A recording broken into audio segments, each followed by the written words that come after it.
இந்த முறை தப்பிச்சிட்டாரு. ஆனால் ஒவ்வொரு முறையும் தப்பிக்கிறதுக்கான இதே மாதிரி வாய்ப்பு இருக்குமா தெரியல.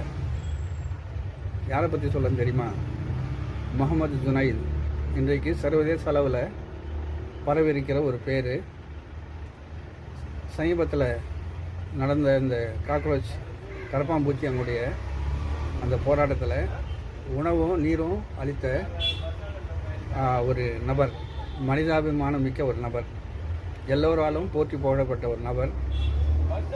அவர் அந்த போராட்டத்திலிருந்து போராட்டம் முடிந்த நிலையில் வீடு திரும்ப இருந்த நிலையில்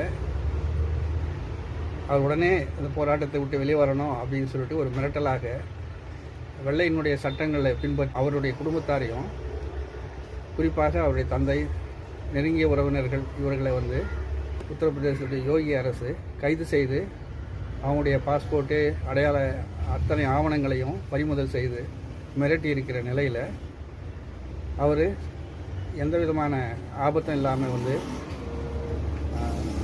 வீடு போய் சேர்ந்தார் என்ற ஒரு தகவல் மகிழ்ச்சி அளிக்குது.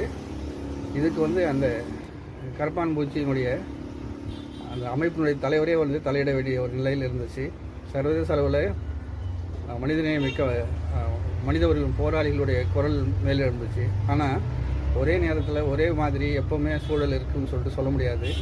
அதுவும் குறிப்பாக முஸ்லீம்களுடைய எல்லாமே எப்பவுமே இப்படி தான் பேராபத்து மிக்க ஒரு நிலையாக நாட்டில் அமைந்து போனது பெரிய ஒரு கெடு வாய்ப்பு என்று நாம் அதை விழிக்கலாம். ஸோ உங்களுக்கு ஸ்லைடு என்ன செக் பாருங்கள்.